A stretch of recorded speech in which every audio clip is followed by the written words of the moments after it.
Hello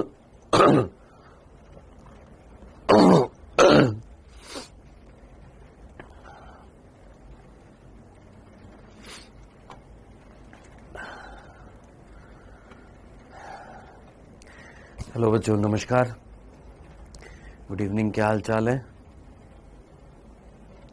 आपको मेरी आवाज आ रही है? इसको थोड़ा सा और खींच देना, फॉन्ट छोटा कर देना।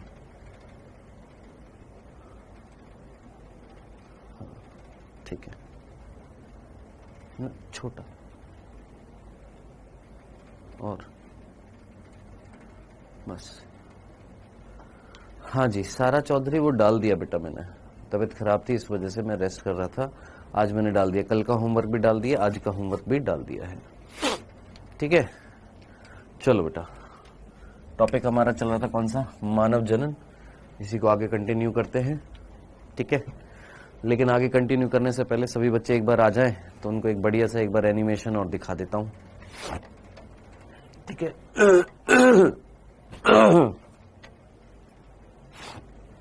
हाँ जी,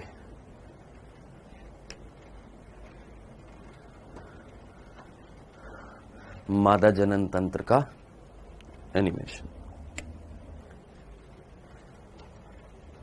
ये इस तरीके से क्या है बेटा? यूट्रस है, गर्भाशय है। इस तरीके से आप देखेंगे। ये कौन है? अंडाशय है। अंडाशय जो है वो गर्भाशय से जुड़ा हुआ था। याद आ रहा है आपको? अंडवाही स्नायु से, या अंडाशय स्नायु से, अंडवाही स्नायु बोल रहा हूं, अंडाशय स्नायु से। ये फैलोपियन नलिकाएं हैं। ये इधर आप देख रहे होंगे, ये कौन है बेटा? फैलोपियन नलिकाएं हैं, जिसमें ये वाला संकीर्ण पथ है, ये तुम्बिका है, ये झालर है और ये कीपक है। ठीक है जी। उसके बाद ये गर्भाशय किस में जाकर ओपन हो रहा है? सर ये गर्भाशय जो है ये जाकर ओपन होता है इसमें। ये कौन है? योनि है। कौन है बेटा? ये योनि है, वेजाइना। ठीक है। और इसके पीछे की तरफ से आ रही है, अगर आप देख पा रहे हो, पीछे की तरफ से आ रही है क्या? मूत्र नलिका। ये देख, ये पतली सी दिख रही होगी, ये इनविजिबल टाइप की ये दिख रही है, ये मूत्र नलिका है और ये योनि है। ठीक है। तो जनन पथ और उत्सर्जन पथ क्या होते हैं? अलग होते हैं मादा में। आई होप आपको ये चीज समझ में आ गई होगी। ये मादा के अंदर, हाँ जी, क्लियर है?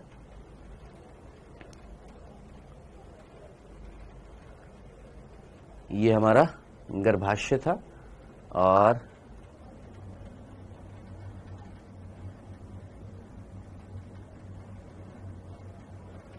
हाँ जी, ये गर्भाशय था, इसमें गर्भाशय, ये नीचे योनि, ये ग्रीवा था भाग।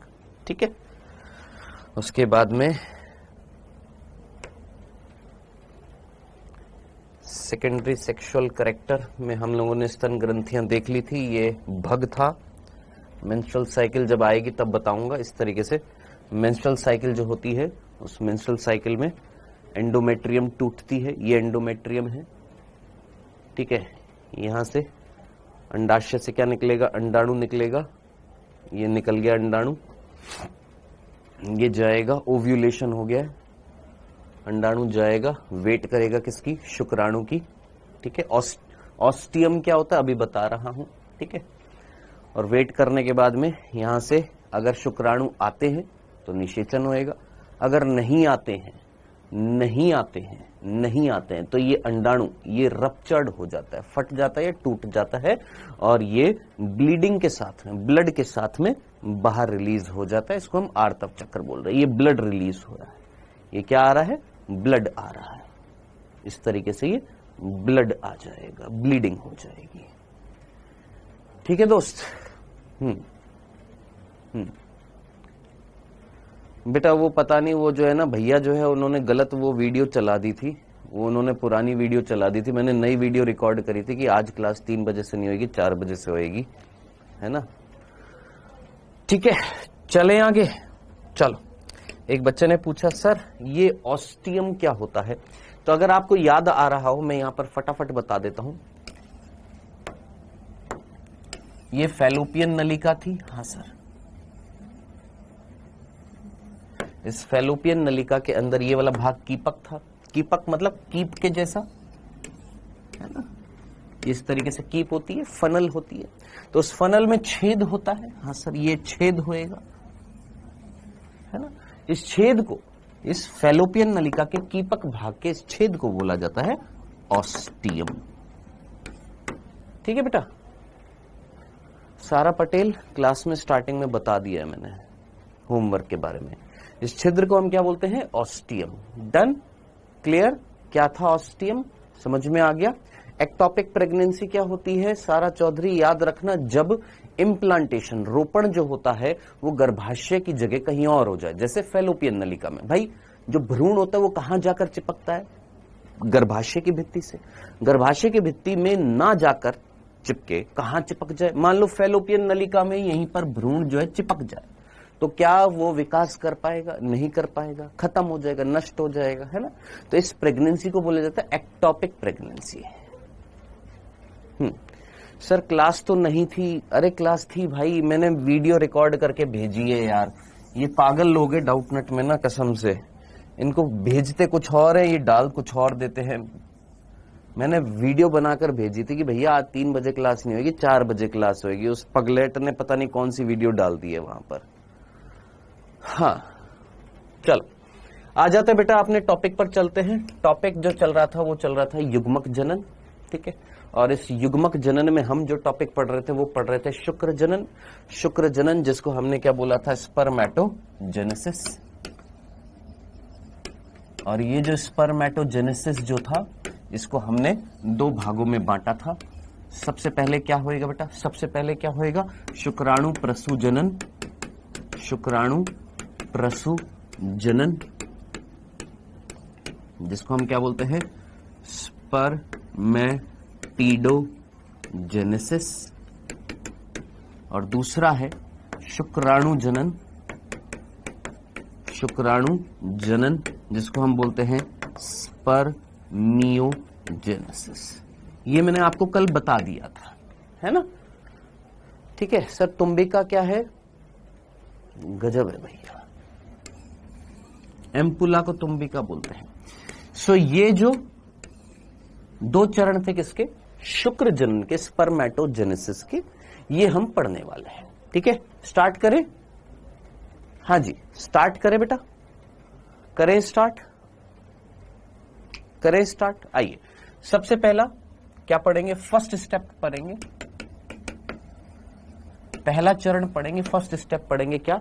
शुक्राणु प्रसूजनन। शुक्र जनन का पहला चरण शुक्राणु प्रसूजनन, स्पर्मेटिडोजेनेसिस। ठीक है, देखिए ये जो शुक्राणु प्रसूजनन जो होता है ये 3 चरणों में होता है। ये भी कितने स्टेप्स में होता है? 3 में। सबसे पहला होता है गुणन, दूसरा होता है वृद्धि, और तीसरा होता है परिपक्वन। सबसे पहले multiplication, then growth, then maturation. ठीक है, सो इस तरीके से ये 3 स्टेप्स में होता है आपका क्या? शुक्राणु प्रसूजन। ठीक है, सबसे पहले क्या होएगा? शुक्राणु प्रसूजन में गुणन होएगा, फिर होएगी वृद्धि, और फिर होएगा क्या? परिपक्वन। ठीक है, आइए सबसे पहले किसकी बात करते हैं? गुणन की बात करते हैं यहां पर। ठीक है, देखिए आप में से कितने बच्चों को याद आ रहा है शुक्रजनक नलिकाएं थी? कौन थी बेटा? शुक्रजनक नलिका। उन शुक्रजनक नलिकाओं के अंदर सर्टोली कोशिका थी। हाँ सर, सर्टोली कोशिका थी। और इन सर्टोली कोशिकाओं के आसपास सर्टोली कोशिका आधार बना रही थी, और यहां पर घनाकार कोशिकाएं थी जिनका नाम क्या था? नर जर्म कोशिका। क्या नाम था? नर जर्म कोशिका। कितने बच्चों को याद आ रहा है? नर जर्म कोशिका। हाँ जी याद है, सभी को याद है, नर जर्म कोशिका याद आ रही है। ठीक है, ये नर जर्म कोशिका है। अब स्टार्ट करते हैं, ध्यान से सुनिएगा, स्टार्ट कर रहे हैं क्या? मेल जर्म सेल स्टार्ट कर रहे हैं क्या? शुक्र जनन का पहला चरण शुक्राणु प्रसूजनन, जिसका पहला भाग गुणन। देखिएगा क्या होएगा, शुक्राणु प्रसूजनन में सबसे पहले गुणन में क्या होएगा देखिएगा। बाहर लेडिग कोशिकाएं थी, आपको याद आ रहा होगा, इन लेडिग कोशिकाओं ने एक हार्मोन निकाला था जिसका नाम था टेस्टोस्टेरोन, और इस टेस्टोस्टेरोन को हम अंदर लेकर आए थे, एबीपी अंदर लेकर आया था, आपको याद आ रहा होगा। याद आ रहा है? हाँ सर। अब टेस्टोस्टेरोन जब अंदर आ गया, कौन अंदर आ गया? टेस्टोस्टेरोन अंदर आ गया। तो अब ये टेस्टोस्टेरोन क्या कराएगा सर? ये टेस्टोस्टेरोन स्टार्ट कराएगा, ध्यान से सुनना, टेस्टोस्टेरोन स्टार्ट कराएगा क्या? आपका शुक्र जनन। कैसे स्टार्ट कराएगा? ये टेस्टोस्टेरोन दे दनादन दे दनादन दे दनादन दे दनादन इन नर जर्म कोशिकाओं को प्रेरित करेगा फटाफट फटाफट फटाफट क्या करने के लिए? गुणन करने के लिए। अब इमेजिन कर, अगर ये नर जर्म कोशिका है जो द्विगुणित है, इन नर जर्म कोशिकाओं को प्रेरित कर रहा है कौन? टेस्टोस्टेरोन। टेस्टोस्टेरोन क्या करने के लिए? गुणन करने के लिए, यानी मल्टीप्लिकेशन करने के लिए, यानी डिवीजन करने के लिए। अगर ये प्रेरित कर रहा है तो क्या ये कोशिका दो छोटी कोशिकाओं में विभाजित हो जाएगी? सर कौन सा डिवीजन होएगा? समसूत्री। कौन सा डिवीजन होएगा? समसूत्री विभाजन होएगा। ठीक है, यहां तक की बात समझ में आ गई। कौन सा डिवीजन होएगा? समसूत्री विभाजन होएगा। अब सोच, यहां पर समसूत्री विभाजन होएगा तो ये कोशिका भी कैसी होंगी? द्विगुणित होंगी। हाँ सर, ये कोशिका भी कैसी है? द्विगुणित है। सर इन कोशिकाओं को क्या नाम दिया जाएगा? नाउ दीज सेल्स, ये जो कोशिकाएं जो हैं बेटा, इन कोशिकाओं को हम नाम देते हैं, ये जो कोशिकाएं बनी हैं नर जर्म कोशिका के विभाजन से जो कोशिकाएं बनेंगी, इनको हम नाम देंगे, याद रखना, शुक्राणु जन कोशिका। क्या नाम देंगे? शुक्राणु जन कोशिका। वेट करना, मैं अभी इंग्लिश में भी लिख दूंगा, ठीक है? अभी पहले हिंदी में देख लेते हैं, उसके बाद इनको इंग्लिश में क्या बोलते हैं वो भी लिख दूंगा। तो प्लीज थोड़ा सा पेशेंस दिखाएं, पढ़ाई कर रहे हैं आप, मजाक नहीं चल रहा है यहां पर, ठीक है? समझ में आया? लक्ष्मी नारायण पाटीदार, क्लियर है ये वाली बात? नर जर्म कोशिका जो थी, ये नर जर्म कोशिका क्या कर रही है? विभाजन कर रही है, और विभाजन करने से छोटी छोटी छोटी छोटी कोशिकाएं बन रही हैं। इन छोटी छोटी कोशिकाओं को हमने क्या नाम दिया है? इनको हमने बोला है शुक्राणु जन कोशिका। क्लियर? चलिए अब क्या होगा? अब आप मुझे बताइए कौन सी अवस्था आपको दिखाई दी है? इन तीन नाम में से ये कौन सी अवस्था आपको यहां से यहां तक दिखाई दी है? क्या मैं इसको गुणन अवस्था बोल सकता हूं? पहली गुणन अवस्था। सोच, ये कौन सी अवस्था होगी? फटाफट सोच, यहां पर ये कौन सी अवस्था होगी? हाँ जी, फटाफट सोचिए, कौन सी अवस्था होगी? गुणन अवस्था होगी कि नहीं होगी? यस, गुणन हो रहा है कि नहीं हो रहा? यस, डिवीजन हो रहा है कि नहीं हो रहा? हाँ सर, गुणन हो गया। यहां पर जो कोशिका बनी है नर जर्म कोशिका से किसका निर्माण हो गया? शुक्राणु जन कोशिका का निर्माण हो गया। नेक्स्ट अब क्या होगा? आप सोच, गुणन के बाद क्या होगा? सर अगली अवस्था आएगी वृद्धि। और तुम सेल डिवीजन चैप्टर पढ़ चुके हो। कौन सा चैप्टर पढ़ चुके हो? सेल डिवीजन चैप्टर तुम पढ़ चुके हो। आप मुझे बताइए, ये सेल बड़ी थी, इसने डिवाइड करके दो छोटी सेल बना दी है। अब ये दो छोटी सेल जरा सोच, क्या ये छोटी सेल वापस से गुणन करेंगी या वृद्धि करेंगी? सोच क्या होएगा? अब इसके बाद क्या होएगा? इसके बाद क्या होएगा? सर इसके बाद वृद्धि होएगी। ये कोशिका वापस से क्या हो जाएंगी? बड़ी हो जाएंगी। हो जाएंगी ना? हाँ सर। तो शुक्राणु जन कोशिका जो है, ये शुक्राणु जन कोशिका क्या कर रही है सर? अगली अवस्था आ रही है, कौन सी? वृद्धि अवस्था। इस वृद्धि अवस्था में ये शुक्राणु जन कोशिकाओं ने वृद्धि कर ली है ना? और वृद्धि करके ये जो बड़ी कोशिकाएं जो बनी हैं, इन बड़ी कोशिकाओं को अब बोला जाता है प्राथमिक शुक्राणु कोशिका। क्या नाम दिया? प्राथमिक शुक्राणु कोशिका। बताइए जनाब, यहां से यहां तक की बात आपको सीधा सीधा समझ में आ गई? और जिनको नहीं आई है, जो जानबूझ के बीच में डिस्टर्ब क्रिएट कर रहे हैं, मेरे पास उनके लिए 1 मिनट का भी समय नहीं है। सिंपल सी बातें समझनी थी, समझने के बाद बस इतनी सी बात। क्या आपने यहां पर दो अवस्था देखी? सीधा सीधा पहली आपने गुणन देखी, दूसरी वृद्धि देखी। भाई सेल डिवीजन में यही तो होता है। एक सेल जो है जब वो डिवाइड करती है तो दो छोटी सेल बनाती हैं, फिर ये छोटी सेल आकार में बड़ी हो जाती है। यही तो होता है ना, यही हमने यहां पर देखा। ये बड़ी सेल नर जर्म कोशिका, ये विभाजन कर रही थी। विभाजन करने के लिए उत्तरदायी कौन था सर? टेस्टोस्टेरोन। टेस्टोस्टेरोन अंदर लाया गया था, किसके द्वारा? एबीपी के द्वारा। डन। उसके बाद ये शुक्राणुजन कहलाती हैं। अब ये शुक्राणुजन वृद्धि करती हैं तो हमने इनको नाम दे दिया प्राथमिक शुक्राणु कोशिका। सर इनको इंग्लिश में क्या बोला जाता है? मैं इंग्लिश में भी लिख देता हूं फटाफट, ध्यान से सुनना बेटा। इनको इंग्लिश में क्या कहा जाता है बालक? इसको इंग्लिश में बोला जाता है मेल जर्म सेल। यहां लिख दूं, ऊपर लिख देता हूं, मेल जर्म सेल, नर जर्म कोशिका, मेल जर्म सेल। शुक्राणुजन जो होती है इसको इंग्लिश में बोला जाता है स्पर्मेटोगोनिया। क्या नाम दिया जाता है? स्पर्मेटोगोनिया। और ये जो प्राथमिक शुक्राणु कोशिका जो बनी है, ये जो प्राथमिक शुक्राणु कोशिका बनी है, इसको बोला जाता है primary spermatocyte.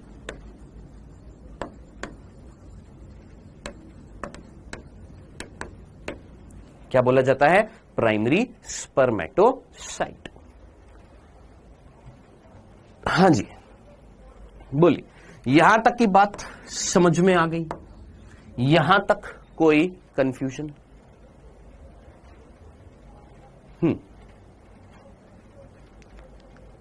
Primary spermatocyte, डंडन डंडन, clear है? समझ में आ गया? चलिए अब आगे क्या होएगा।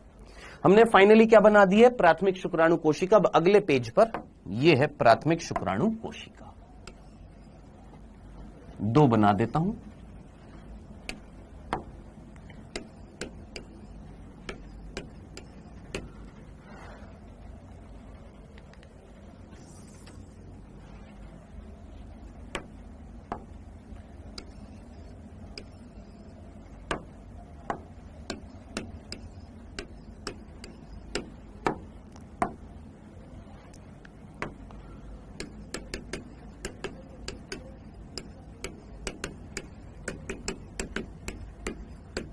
प्राथमिक शुक्राणु कोशिका, ठीक है। प्राथमिक शुक्राणु कोशिका कैसी है? द्विगुणित है, याद रखना है। कैसी है बेटा? ये द्विगुणित है,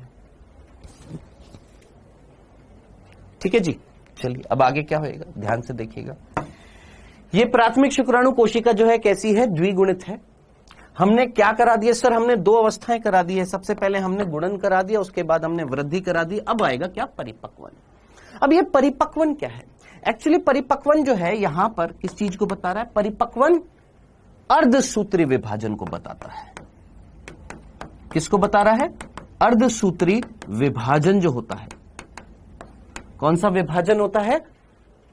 अर्धसूत्री विभाजन जो होता है उसको दर्शाता है। कौन? परिपक्वन, अर्धसूत्री विभाजन को, ठीक है। सो अब क्या होएगा बेटा? यहां पर अर्धसूत्री विभाजन होने वाला। इधर फोकस कर लो यार।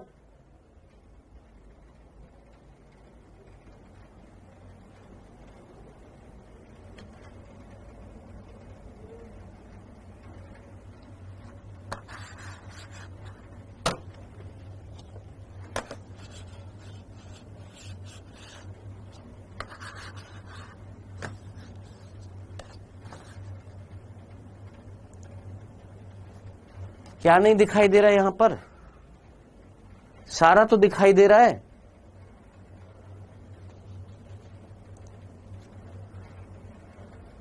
सर क्लास कब से स्टार्ट हुई है? 4 बजे से। चलो हाँ जी, मैं थोड़ी देर के लिए कमेंट बंद कर रहा हूं, ठीक है।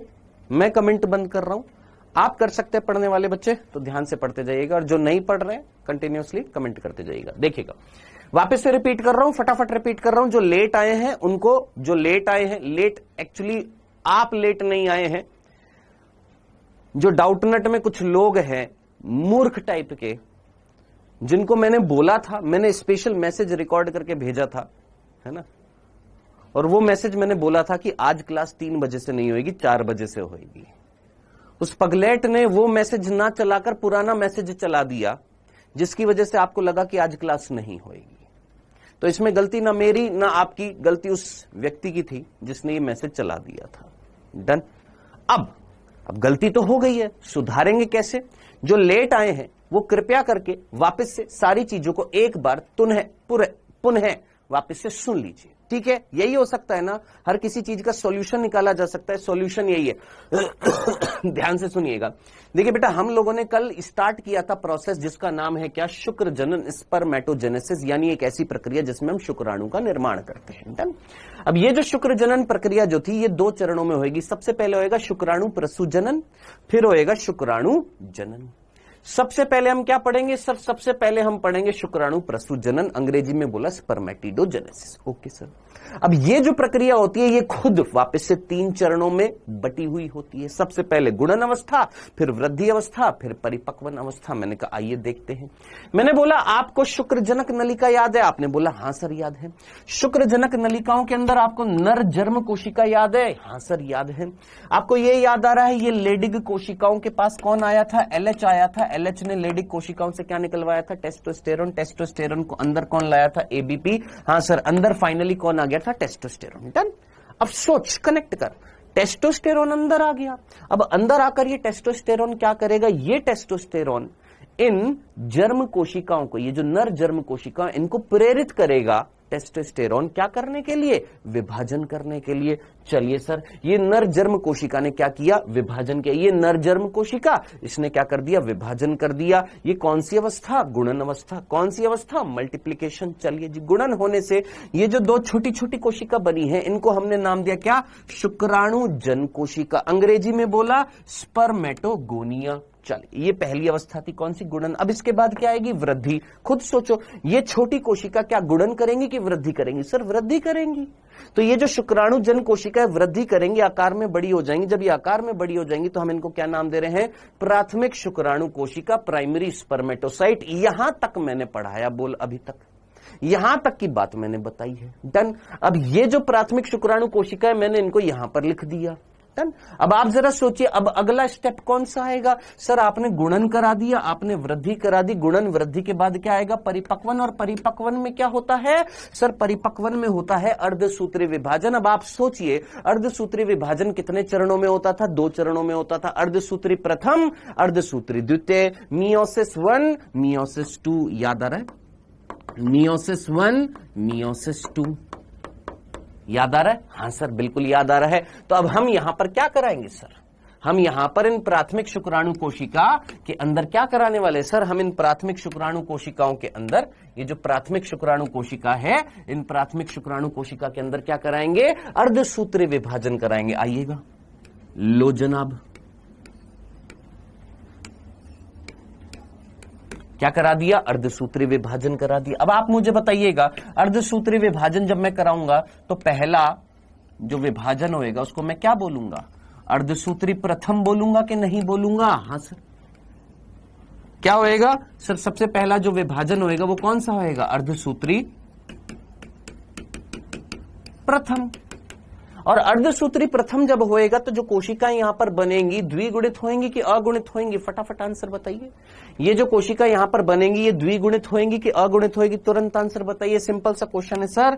अर्धसूत्री प्रथम से जो कोशिकाएं बनती हैं वो कैसी होती हैं? अगुणित होती हैं। Yes, well done. अब इन कोशिकाओं को क्या नाम दिया जाएगा? सर ये जो कोशिकाएं बनी हैं इन कोशिकाओं को नाम दिया जाएगा द्वितीय शुक्राणु कोशिका। क्या नाम दिया जाएगा? द्वितीय शुक्राणु कोशिका। सर इंग्लिश में क्या बोला जाएगा? खुद जरा सोच। प्राथमिक शुक्राणु कोशिका का तूने इंग्लिश में क्या लिखा? Primary spermatocyte. क्या लिखा? Primary spermatocyte. तो इसको मैं क्या बोलूंगा इंग्लिश में? Secondary spermatocyte. सिंपल। चलिए जनाब,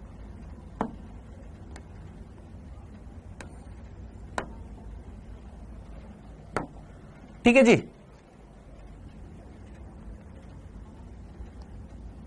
सेकेंडरी स्पर्मेटोसाइट। डन। अब क्या होएगा? सोच। अब ये जो कोशिकाएं हैं इन कोशिकाओं में क्या होएगा? सर ये कोशिका वृद्धि करेंगी, आकार में बड़ी हो जाएंगी। जब ये आकार में बड़ी हो जाएंगी तो इनको कुछ अलग नाम दिया जाएगा? नहीं, इनको अभी अलग नाम नहीं दिया जा रहा, बस ये आकार में बड़ी हुई है, अभी अलग नाम नहीं दिया हमने। ठीक है, ये अभी भी क्या कहलाएंगी? सेकेंडरी स्पर्मेटोसाइट ही कहलाएंगे। अब आप मुझे बताइएगा यहां से यहां तक की अवस्था को हमने क्या बोला था? देखना चाहता हूं मैं कितने बच्चे सीरियसली पढ़ रहे हैं और कितने बच्चे आलतू फालतू प्रश्न पूछते रहते हैं। शुक्राणु में कितना पानी है, शुक्राणु में बाह्य स्खलन होएगा तो कौन सा एंजाइम उसको खत्म कर देगा, यहां पर पढ़ते हुए हैं। तुम मुझे ये आंसर बताना जरा, यहां से यहां तक इस अवस्था को क्या बोला जाएगा? परिपक्वन अवस्था, बहुत ही बढ़िया। स्पर्मेटोजेनेसिस, बहुत ही बढ़िया, वेरी गुड। स्पर्मेटिडोजेनेसिस, जबरदस्त, गजब। अर्धसूत्री प्रथम जब हो जाता है उसके बाद जो कोशिकाएं बनती हैं अगुणित, ये जब वृद्धि करती हैं, इस वृद्धि अवस्था को क्या कहा जाता है? Well done Jai Gupta, very good. Well done Abhinish Kumar, very good. Priya Kumari, very good, well done. ये हुई ना बात। कितने बच्चों को याद आ रहा है यहां से यहां तक की अवस्था को हमने बोला था अंतराला अवस्था, इंटरकाइनेसिस। तुमको शुक्राणु में बस ये पूछना है पानी कितना मिलेगा, चीनी कितनी मिलेगी। अंतरालावस्था, क्या बोलते हैं इसको? अंतरालावस्था, इंटरकाइनेसिस, जिसमें केवल क्या था? G1 और G2 था, ऐसा अवस्था नहीं थी। याद आया? अंत्यावस्था, भोंदूलाल, सौरभ, अंत्यावस्था था ये अंतरालावस्था था। तुम एक ही चैप्टर अभी तक तुमको याद नहीं हो रहा है? क्या थी ये? अंतरालावस्था। डन। अब बात आ रही है, अब बताइए ये कोशिकाओं में अब क्या होएगा सर? इन कोशिकाओं में अब कौन सा विभाजन होएगा? जल्दी से सोच, कौन सा विभाजन होएगा गुरु? जल्दी से सोच। छोटी छोटी कोशिकाएं बनेंगी, कौन सा विभाजन होएगा? अर्धसूत्री कौन सा हो जाएगा? सेकंड। और अर्धसूत्री सेकंड किसके जैसा था सर? समसूत्री के जैसा था। किसके जैसा था? अर्धसूत्री सेकंड किसके जैसा था? अर्धसूत्री किसके जैसा था सर? समसूत्री के जैसा था। अर्धसूत्री सेकंड जो था, अर्धसूत्री सेकंड जो था वो किसके जैसा था? समसूत्री के जैसा था, है ना? अब ये जो कोशिकाएं बनेंगी बेटा, इन कोशिकाओं को हम नाम देते हैं शुक्राणु प्रसू, स्पर्मेटिड, अंग्रेजी में स्पर्मेटिड कहते हैं। लीजिए जनाब, ये फाइनली आपने क्या बना दिया है? ये आपने यहां तक ये तीनों अवस्थाएं करा दी हैं। गुणन भी करा दिया, वृद्धि भी करा दी, परिपक्वन भी करा दिया है। डन। ये आपने ये पहला चरण जो था, फर्स्ट स्टेप जो था, वो करा दिया। अब इस पहले चरण का नाम पढ़, क्या लिखा हुआ है? शुक्राणु प्रसू जनन। जनन का मतलब निर्माण। स्पर्मेटिडो जेनेसिस। क्या इस वर्ड में स्पर्मेटिड आ रहा है? शुक्राणु प्रसू आ रहा है? क्या इस चरण में, इस फर्स्ट स्टेप में, शुक्राणु प्रसू जनन में आप क्या बनाने वाले हो? स्पर्मेटिड बनाने वाले हो। किसका फॉर्मेशन करने वाले हो? स्पर्मेटिड का फॉर्मेशन करने वाले हो। तो दोस्त, आपने नर जर्म कोशिका से सबसे पहले गुणन करके क्या बनाई? शुक्राणु जन, स्पर्मेटोगोनिया, फिर वृद्धि करके प्राइमरी स्पर्मेटोसाइट, फिर अर्धसूत्री कंप्लीट करके शुक्राणु प्रसू। बोलिए, क्या यहां तक की बात समझ में आ गई है? यहां तक कोई कंफ्यूजन तो नहीं था? यह था पहला स्टेप जिसका नाम था शुक्राणु प्रसू जनन। अब है दूसरा स्टेप जिसका नाम है शुक्राणु जनन। अब इसमें क्या होएगा आइएगा देखिएगा। देखिए मेरे भाई, फाइनली आपने क्या बना दिया? शुक्राणु प्रसू बना दी है। ये है शुक्राणु प्रसू।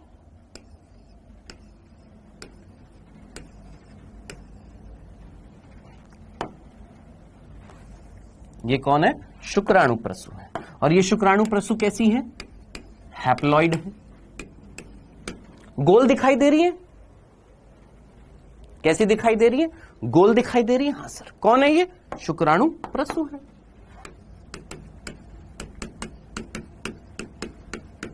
स्पर्मेटिड है। अभी देखिए बहुत जबरदस्त क्वेश्चन अभी मैं पूछने वाला हूं, ध्यान से देखिएगा।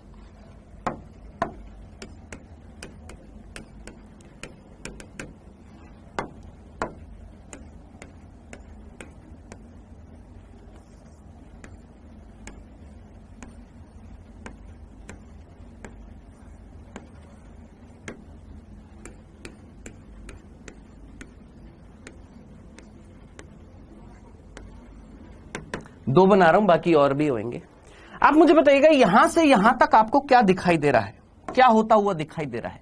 यहां से यहां तक, यहां से यहां तक, यहां से इस कोशिका से इस कोशिका का निर्माण होते हुए क्या आपको आकारीय परिवर्तन या संरचनात्मक परिवर्तन होता हुआ दिखाई दे रहा है? मॉडिफिकेशन होता हुआ दिखाई दे रहा है? दिखाई दे रहा है? हां सर, यहां से यहां तक क्या दिखाई दे रहा है सर? संरचनात्मक परिवर्तन दिखाई दे रहा है।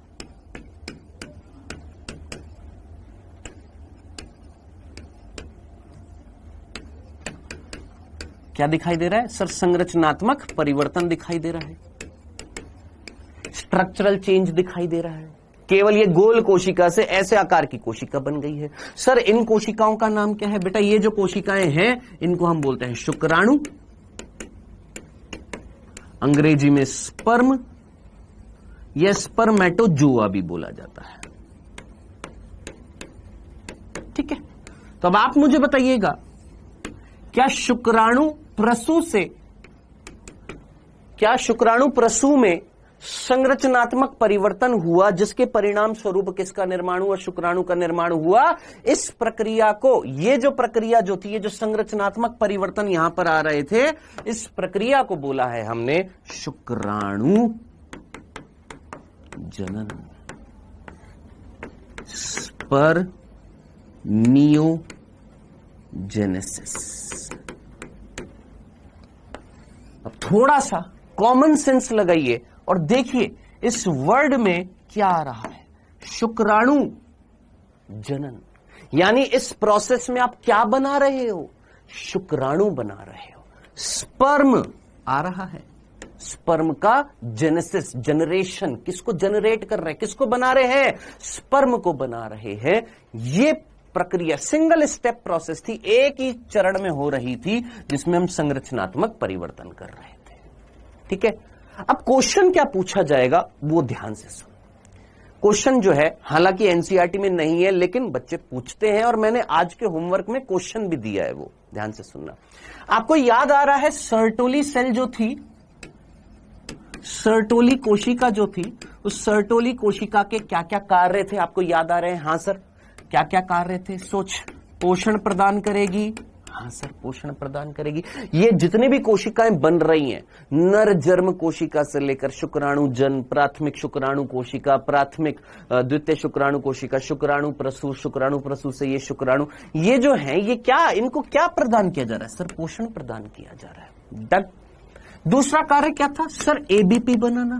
एबीपी बनाया था जो टेस्टोस्टेरोन को एक्यूमुलेट कर रहा था, सेमिनिफेरस ट्यूब्यूल के अंदर डाल रहा था, शुक्रजनक नलिकाओं के अंदर डाल रहा था। एक नेगेटिव फीडबैक था जिसमें इनहिबिन बनाया था। इनहिबिन याद आ रहा होगा, एक इनहिबिन हार्मोन था, ये भी बनाया था। हां सर, ये तीन कार्य मैंने आपको बताए थे। चौथा कार्य और याद रख लेना, और वो चौथा कार्य था ये सर्टोली कोशिका क्या करती है?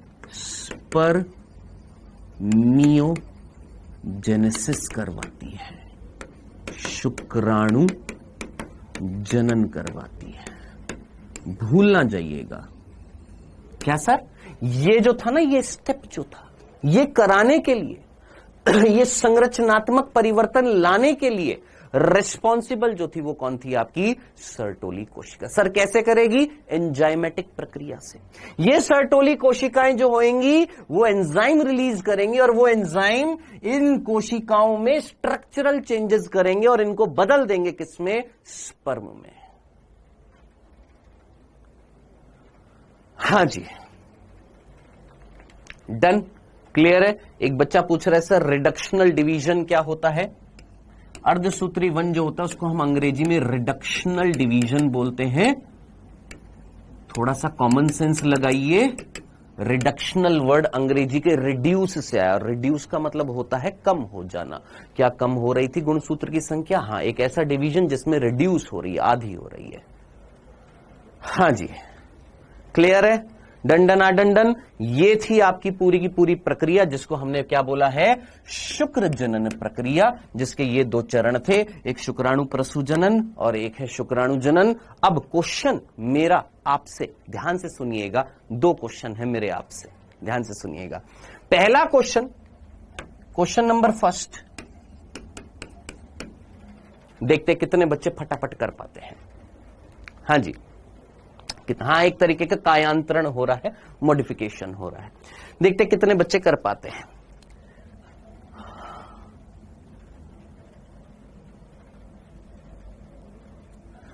$64 प्राथमिक शुक्राणु कोशिका से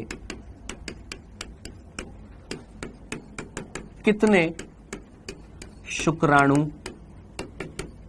बनेंगे? पहला क्वेश्चन, जल्दी से आंसर बताइएगा फटाफट। 64 प्राथमिक शुक्राणु कोशिका से कितने शुक्राणु बनेंगे? फटाफट आंसर होना चाहिए। वेल डन अमन, वेरी गुड, बहुत ही बढ़िया। 64 प्राथमिक शुक्राणु कोशिका से कितने शुक्राणु बनेंगे? देखते कौन कितना जल्दी फास्ट कर रहा है। जिनको ये याद ना रहे, एक सिंगल पेज पे लिखना, क्या? जर्म सेल, चाहे अंग्रेजी में लिख दे, हिंदी में लिख दे, जर्म सेल, जर्म कोशिका। इससे क्या बनेंगी बेटा? स्पर्मेटोगोनिया, स्पर्मेटोगोनिया से प्राइमरी स्पर्मेटोसाइट, प्राइमरी स्पर्मेटोसाइट में विभाजन, ये प्राइमरी स्पर्मेटोसाइट है ना, इसमें क्या होएगा? विभाजन कौन सा? Meiosis 1, secondary spermatocyte. फिर सेकेंडरी स्पर्मेटोसाइट में क्या होएगा? Meiosis second. इन दोनों में होएगा, क्या बनेंगी? ये 4 क्या बनी? स्पर्मेटेड। और यही 4 स्पर्मेटेड किस में बदली? यही 4 स्पर्मेटेड शुक्राणु में बदली, यानी स्पर्म में बदली। एक पेज पर लिख लेना बस, ये सिंगल एक पेज पे, ठीक है। अब जरा सोच, क्वेश्चन में पूछा था 64 थी, ये कितनी थी? 64 थी। एक से 2 बन रही हैं सेकेंडरी स्पर्मेटोसाइट, तो 64 से 128। इनसे 2 से कितनी बन रही है? 4 स्पर्मेटेड बन रही है, यानी 128 से 256। और 4 से ये 4 ही बन रहे हैं, यानी 256 से 256 ही क्या बनेंगे? शुक्राणु बनेंगे। ले भाई, तेरे सामने आंसर है। आंसर क्या आ जाएगा? 256 आ जाएगा आंसर। सबसे फास्ट किसने आंसर किया था? शायद अमन नाम से बालक था, उसने सबसे फास्ट आंसर किया था। बहुत ही बढ़िया, वेरी गुड। आ गया सभी का आंसर? समझ में आया? सर ऐसे क्वेश्चन आते हैं, आए हुए हैं मेरे भाई। अगला क्वेश्चन दूं, फटाफट करेंगे। अगला क्वेश्चन दूं, करेंगे जल्दी से। अगला क्वेश्चन, अगर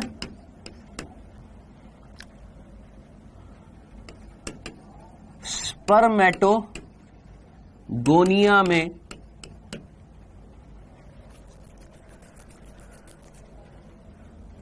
अगर स्पर्मेटोगोनिया में 48 गुणसूत्र हैं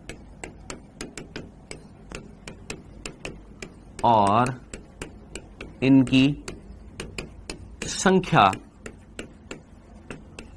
16 है, तो शुक्राणु प्रसु कितनी बनेंगी?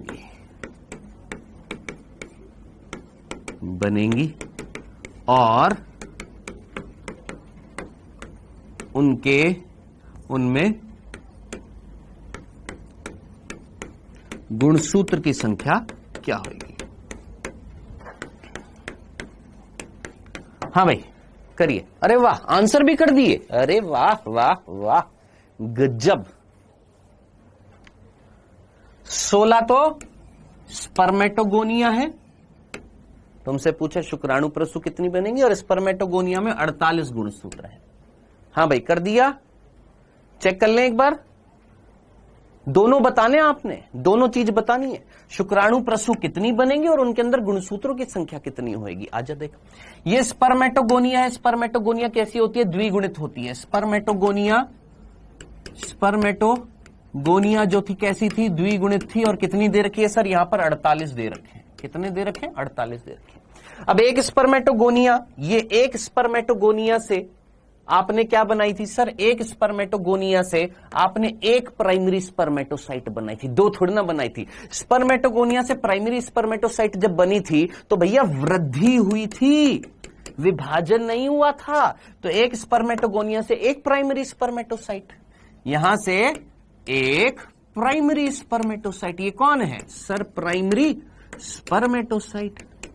डन, ठीक है। अब प्राइमरी स्पर्मेटोसाइट, अब स्पर्मेटोगोनिया कितनी दे रखी है? 16। अगर ये कितनी है? 16 है, तो प्राइमरी स्पर्मेटोसाइट भी कितनी होंगी? 16 होंगी, है ना। अब प्राइमरी स्पर्मेटोसाइट से क्या बनेंगी? 2 क्या बनेंगी? Secondary spermatocyte. अब इससे अगर 2 बनेंगी तो मेरे भाई 16 से सेकेंडरी स्पर्मेटोसाइट कितनी हो जाएंगी सर? 32। कितनी हो जाएंगी सेकेंडरी स्पर्मेटोसाइट? कितनी हो जाएंगी? 32। और इनसे फिर क्या बनेंगी सर? फिर विभाजन होएगा अर्धसूत्री। सेकंड क्या बनेंगी? स्पर्मेटिड। स्पर्मेटिड कितनी हो जाएंगी? 64। कितनी हो जाएंगी? 64। तो एक तो आंसर आ गया आपके पास 64। तो क्या बनेंगी? शुक्राणु प्रसु यानी स्पर्मेटिड बनेंगी। अब गुणसूत्रों की संख्या कितनी हो जाएगी? यहां 48 है, तो यहां कितनी हो जाएगी सर? 24, क्योंकि अर्धसूत्री प्रथम हुआ था, मियोसिस फर्स्ट हुआ था, और यहां मियोसिस सेकंड हुआ था। तो यहां पर भी 24। तो आंसर क्या आ जाएगा? 64 तो स्पर्मेटिड, और गुणसूत्र की संख्या कितनी हो जाएगी? गुणसूत्र हो जाएंगे 24। क्या यही आंसर आया सभी का? बताने में मेरे को ज्यादा टाइम लगा है, और आप में से मैक्सिमम बच्चों ने फटफट कर दिया होगा। डन। तो इस तरीके के अगर कोई क्वेश्चन आते हैं तो फटाफट कर सकते हैं। कोई तकलीफ तो नहीं है इसमें? कोई तकलीफ नहीं है? हाँ मेरे भाई, वेल डन ललित, बिल्कुल सही है। Done, clear. चले अब लास्ट क्वेश्चन। एक नर जर्म कोशिका से कितने शुक्राणु बने थे? जल्दी से।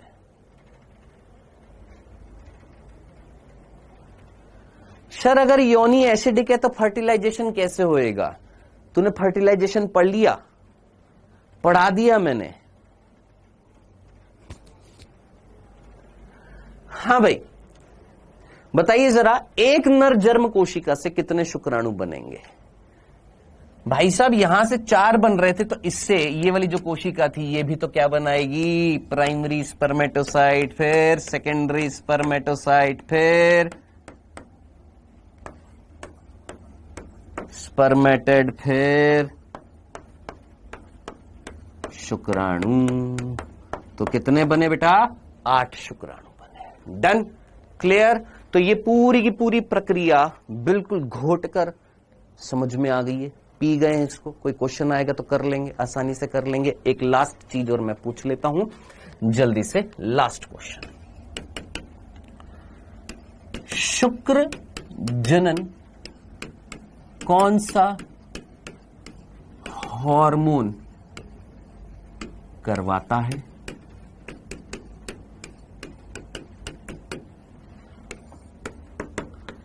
शुक्राणु जनन कौन करवाता है, या कौन सा हार्मोन करवाता है? देखते हैं कौन दिमाग लगा पाता है। देखते हैं कौन दिमाग लगा पाता है। पहले क्वेश्चन का आंसर, पहले क्वेश्चन का आंसर आप सभी ने दे दिया होगा। क्या? शुक्र जनन कौन सा हार्मोन करवाता है सर? टेस्टोस्टेरोन। करवा रहा है ना? हाँ सर। दूसरे का आंसर बता दूसरे का आंसर। अरे एक बच्चे ने आंसर दिया था यार, अरे अरे अरे अरे अरे अरे अरे अरे अमन पांडे। ए क्या नाम है? LSH क्यों लिख दिया? LSH कौन है? LSH थोड़ा ना लिखना था। यस राज बाबू, बिल्कुल सही है। सोच, अभी तेरे को बताया था शुक्राणु जनन कौन करा रहा था? सर शुक्राणु जनन कौन करा रही थी? सरटोली कोशिका। और सरटोली कोशिका पर तेरे से यहां पर इस क्वेश्चन में कोशिका पूछी कि हार्मोन पूछा? सर हार्मोन पूछा। सोच, शुक्राणु जनन कौन करा रहा था? सरटोली कोशिका। और सरटोली कोशिका पर कौन काम कर रहा था? Sir FSH। मेरे भाई बात समझ में आई? थ्योरी हम पढ़ लेते हैं, असलियत कहां पर पता लगती है? क्वेश्चंस में, है ना? बोलो, मजा आ गया? समझ में आ गया? आलोक चौधरी कह रहे हैं सर ABP, आधा बुद्धू पगलेट। ABP आधा बुद्धू पगलेट। हाँ जी, डन, क्लियर, मजा आ गया? जिनको आया अच्छी बात, जिनको नहीं आया पढ़ाई करना बेटा। चल, ये था हमारा टॉपिक युग्मक जनन में शुक्राणु का निर्माण किस तरीके से। अब अगला जो टॉपिक जो आ रहा है वो है शुक्राणु की संरचना। किसकी संरचना देखने वाले हैं? शुक्राणु की स्ट्रक्चर देखने वाले हैं। आइए शुक्राणु की स्ट्रक्चर देखते हैं। देखिए, हमारी एनसीईआरटी में ये शुक्राणु की स्ट्रक्चर दे रखी है। अब ये शुक्राणु की स्ट्रक्चर में लगभग 3 से 4 बिंदु मैं आपको एक्स्ट्रा बताऊंगा, बाकी सारी की सारी चीजें मैं आपको एनसीईआरटी बेस्ड पढ़ाऊंगा। ठीक है, देखते हैं शुक्राणु की संरचना। देखिए, शुक्राणु की संरचना जो है वो 4 भागों में बटी हुई है।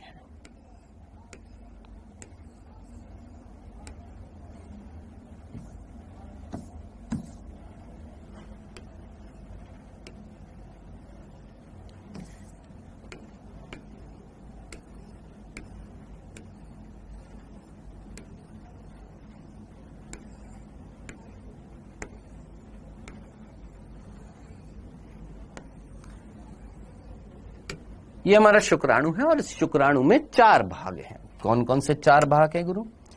सबसे पहला भाग जो है, ये पूरा पोर्शन क्या कहलाता है? हेड यानी शीर्ष।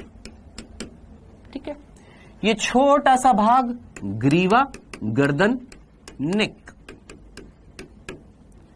ये वाला भाग मध्यखंड, मिडिल पीस। और ये पूरा का पूरा पोर्शन टेल, पूंछ, टेल।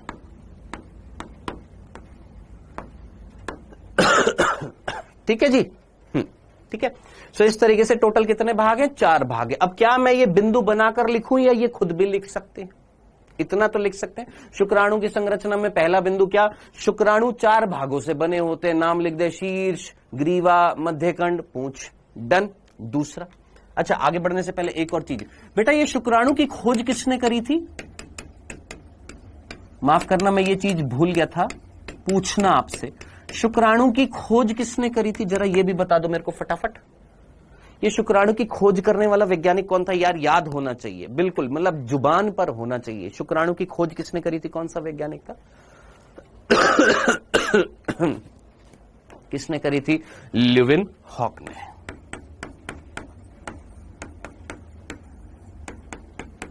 ठीक है, लिविन हॉक ने वीर्य लिया। ठीक है, क्या लिया? वीर्य लिया और उस वीर्य को, सीमन को माइक्रोस्कोप में देखा तो उसमें संरचना उसको जो दिखाई दी थी धागे समान, वो थी शुक्राणु। तो शुक्राणु की खोज किसने करी थी? लिविन हॉक ने करी थी। चलो आगे बढ़ते हैं। तो शुक्राणु की संरचना में टोटल ये 4 भाग थे। अब सबसे पहले हम क्या पढ़ने वाले हैं? इन चारों भागों को पढ़ेंगे। पहले डायग्राम में देखते हैं, ध्यान से देखिएगा। शुक्राणु के इस शीर्ष में जरा सोच समझकर मुझे बताइएगा, इस शीर्ष के इस भाग को जहां पर मैंने ये लाल लाल किया है, क्या मैं इसको अग्र भाग बोलूंगा? सोच, क्या ये भाग अग्र कहलाएगा? अग्र, दिमाग लगा, क्या इस भाग को हम अग्र भाग बोलेंगे? अग्र, अग्र, अग्र मनी का आगे की तरफ। क्या ये आगे की तरफ, ये वाला भाग आगे की तरफ है? आगे की तरफ है, अग्र है? और एक समूह में मिल रहा है, एक पिंड के रूप में मिल रहा है। हाँ सर, तो इसको हिंदी में क्या बोलते हैं? अग्र पिंडक या अग्र पिंड बोलते हैं, अंग्रेजी में बोलते हैं एक्रोसोम। सर ये क्या होता है? मैंने कहा वेट कर, 2 मिनट वेट कर, अभी आएगा। अभी सिर्फ इतना सा, ये जो आगे वाला जो भाग होता है इसको हम क्या बोलते हैं? अग्रपिंड बोलते हैं। इसके पीछे कौन है? केंद्रक है। जल्दी से मुझे बताना, ये जो केंद्रक जो होता है, ये जो केंद्रक होता है अगुणित होएगा कि द्विगुणित होएगा? सर कैसी बात कर रहे हो, कैसा होएगा? अगुणित क्या होएगा? केंद्रक होएगा। ये सर केंद्रक है। क्या ये सिंपल सी 2 चीजें तुमको समझ में आ गई? सिंपल। इस हेड में हमारे पास 2 चीजें थी, एक अग्रपिंडक एक्रोसोम और एक कौन है? केंद्रक है। डन। अब बात आ रही है ग्रीवा की। सर इस ग्रीवा में क्या मिल रहा है? इस ग्रीवा में सेल चैप्टर याद है आपको? एक सेल चैप्टर, हाँ सर, सेल चैप्टर में आपने कोशिका पढ़ी थी। हाँ सर, कोशिका के अंदर तारक केंद्र थे, तारक केंद्र। हाँ सर, तारक केंद्र थे। याद आ रहे हैं आपको तारक केंद्र? हाँ सर, तारक केंद्र याद आ रहे हैं। कितने तारक केंद्र होते थे? सर 2 तारक केंद्र होते थे। ये देख 2 तारक केंद्र हैं। इस वाले तारक केंद्र को हम बोलते हैं समीपस्थ तारक केंद्र, और ये वाला जो होता है इसको हम बोलते हैं दूरस्थ तारक केंद्र।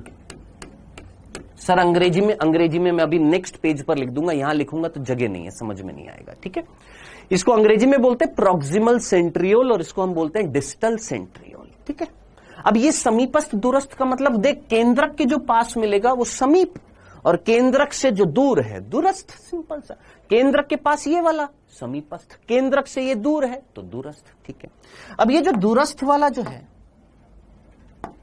ये जो दूरस्थ तारक केंद्र है, इस दूरस्थ तारक केंद्र से इधर देखना 9+2 के अरेंजमेंट में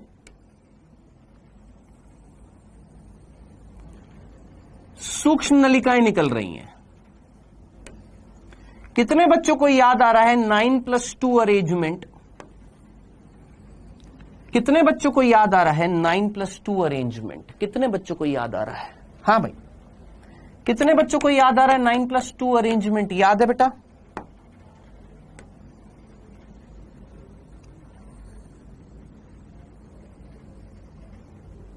कितने बच्चों को याद आ रहा है?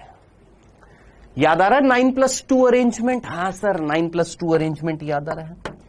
9+2 अरेंजमेंट किसमें मिलता था? सर कशाभिका में। तो हमने क्या याद कर, मैंने आपको क्या बताया था? शुक्राणु की पूंछ, जो ये शुक्राणु की पूंछ जो होती है, ये किसके जैसी होती है? सर ये कशाभिका के समान होती है। क्यों? क्योंकि इसमें सूक्ष्म नलिकाएं मिलती है और वो 9+2 के अरेंजमेंट में मिलती है। सर ये जो गया है 9+2 के अरेंजमेंट में, ये जो संरचना जो गई है, इसको बोला जाता है अक्षीय तंतु। क्या बोलते हैं इसको? अक्षीय तंतु।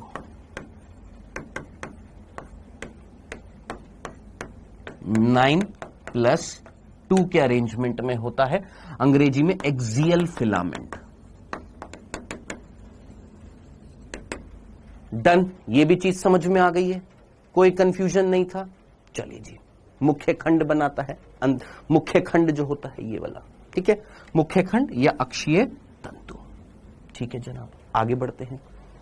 अब ये जो मिडिल पीस जो होता है, ये मध्य खंड जो था, इस मध्य खंड के अंदर आपके मिल रहे हैं कौन?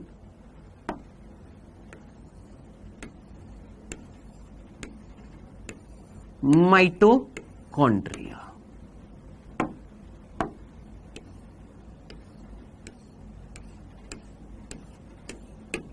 कौन मिल रहे हैं बेटा यहां पर? इस तरीके से कौन मिल रहे हैं? ये है हमारे माइटोकॉन्ड्रिया।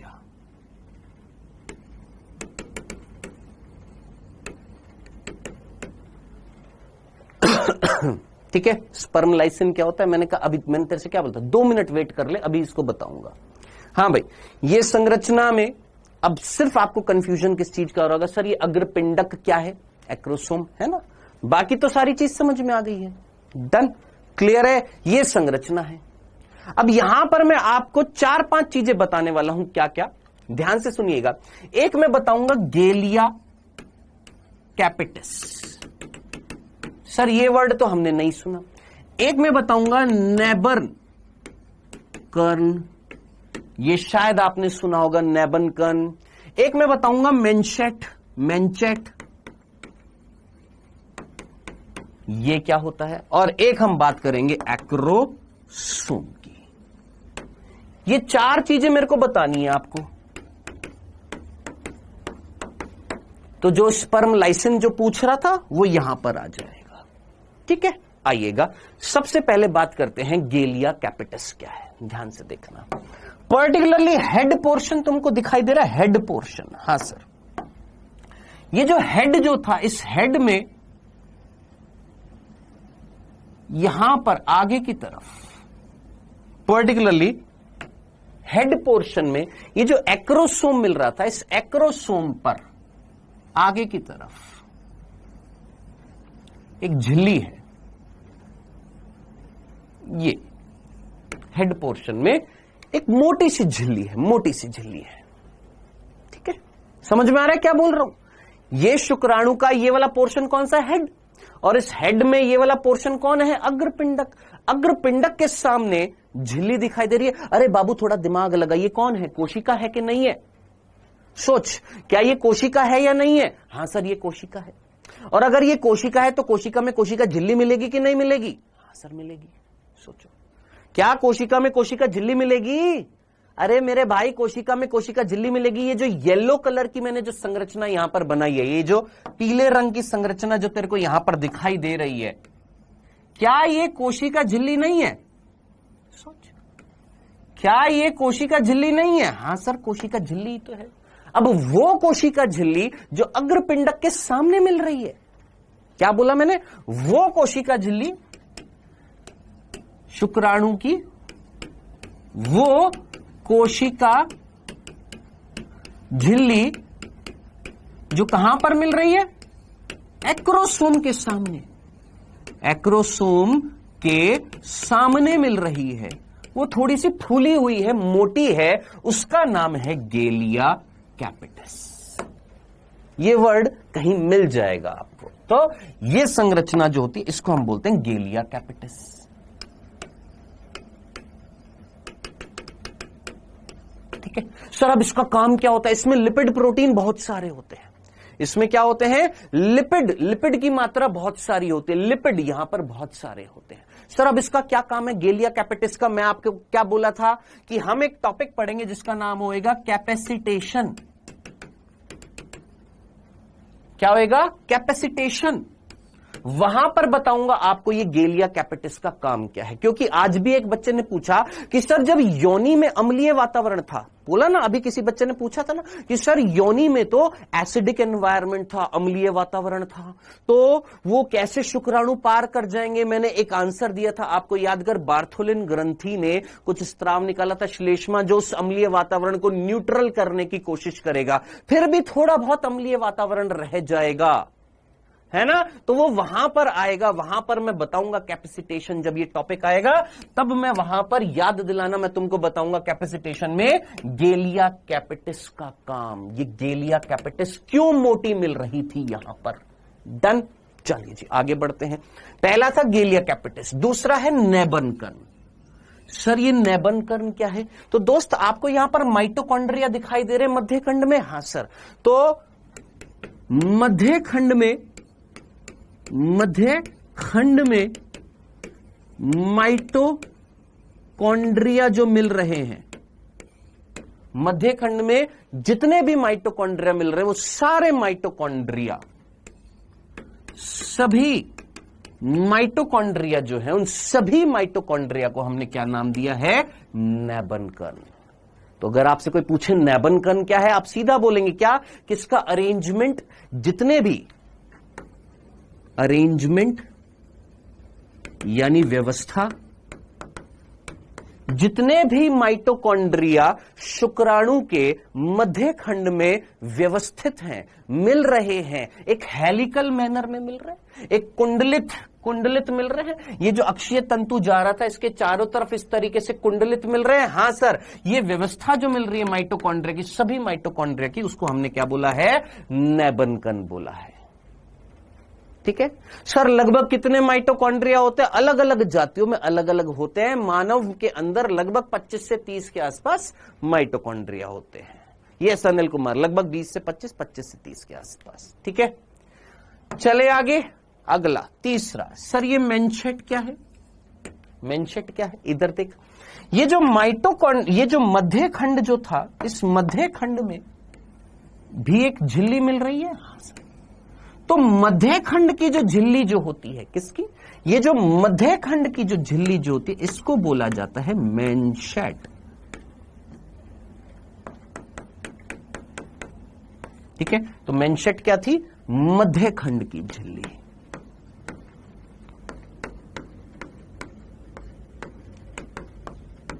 जो माइटोकॉन्ड्रिया को घेरे हुई है। देख ले, यहां पर कौन मिल रहे? माइटोकॉन्ड्रिया, इसको घेरने वाली झिल्ली जो है मध्यखंड की झिल्ली है।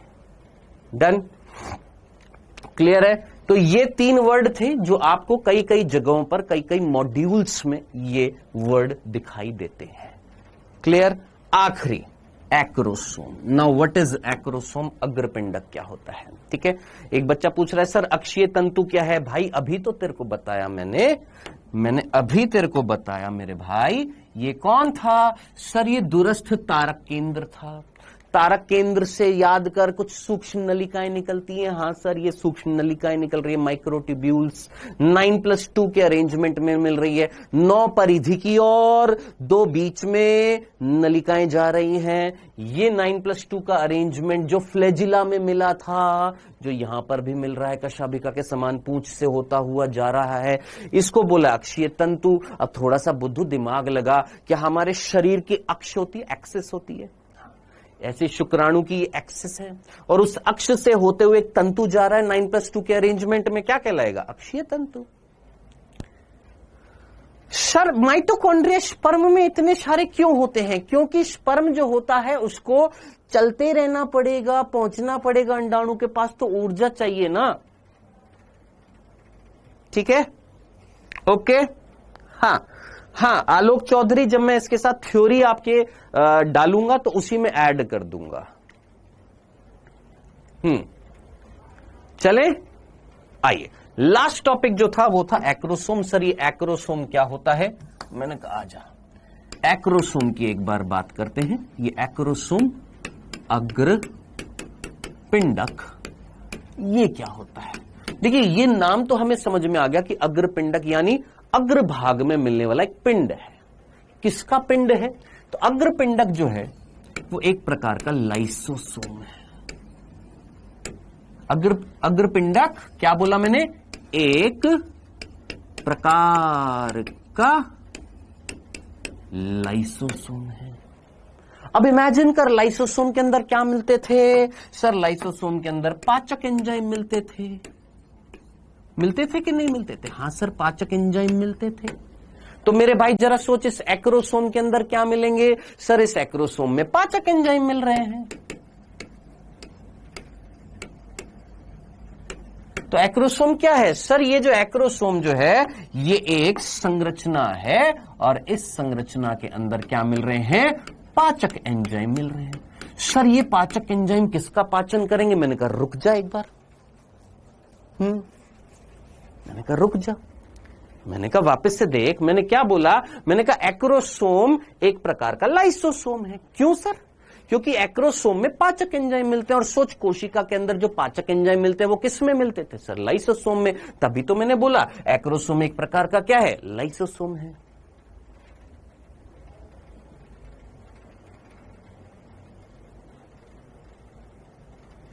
ठीक है, डन। अब आप पूछेंगे सर कौन से एंजाइम मिलते हैं? मैंने कहा देख, कई सारे एंजाइम मिलते हैं, जिसमें से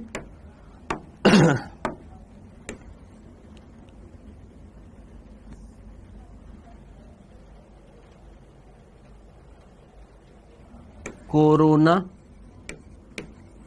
पेनिट्रेटिंग एंजाइम,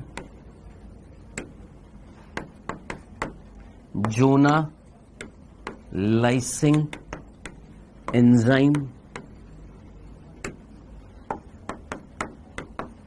हाइलो यूरोनिडेज, और भी कई सारे होते हैं। मेन ये तीन है, zona lysing enzyme, hyaluronidase, corona penetrating enzyme. Mainly ये आपके तीन हार्मोन हैं, तीन एंजाइम हैं, और ये तीन एंजाइम मेनली ये तीन एंजाइम मिलकर कहलाते हैं स्पर्म लाइसिन। इन तीनों को मेजरली क्या बोलते हैं? Sperm lysine. तो वो जो बालक जिसको बहुत जल्दी थी, तुम्हें अब समझ में आया क्या बोलते हैं? स्पर्म लाइसिन बोलते हैं। क्या कि वो जो पाचक एंजाइम जो एक्रोसोम के अंदर मिल रहे थे, क्या बोला मैंने? वो पाचक एंजाइम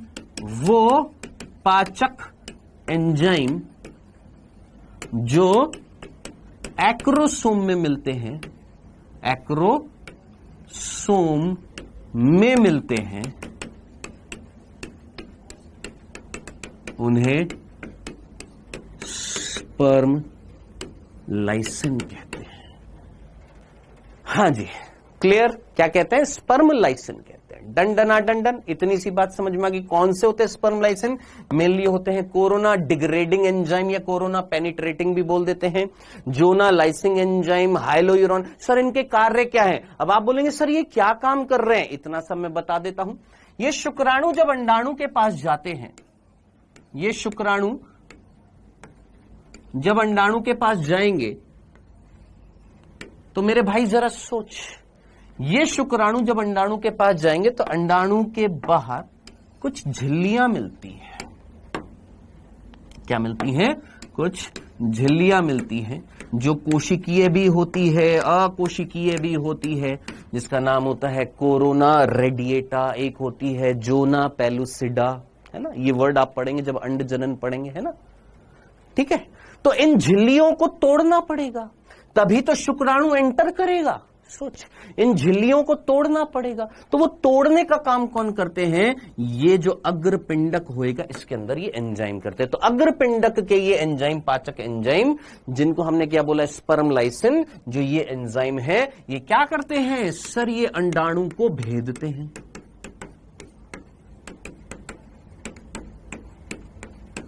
यानी अंडाणु की झिल्लियों में छिद्र करते हैं। डन। अब अगला प्रश्न, आप मुझे बताइए लाइसोसोम जो था एक कोशिका के अंदर कौन बनाता था? जल्दी से बोलिए। ये लाइसोसोम जो था, सर एक्सोनीमा क्या होता है? मैं तेरी पिटाई कर दूंगा कसम से, मेरे को बहुत गुस्सा आ रहा है। सर एक्सोनीमा ये क्या था? अरे भूल गया, अक्षसूत्र है रे बुद्धू। ये अक्षीय तंतु जो है इसको मैं अक्षसूत्र बोल सकता हूं।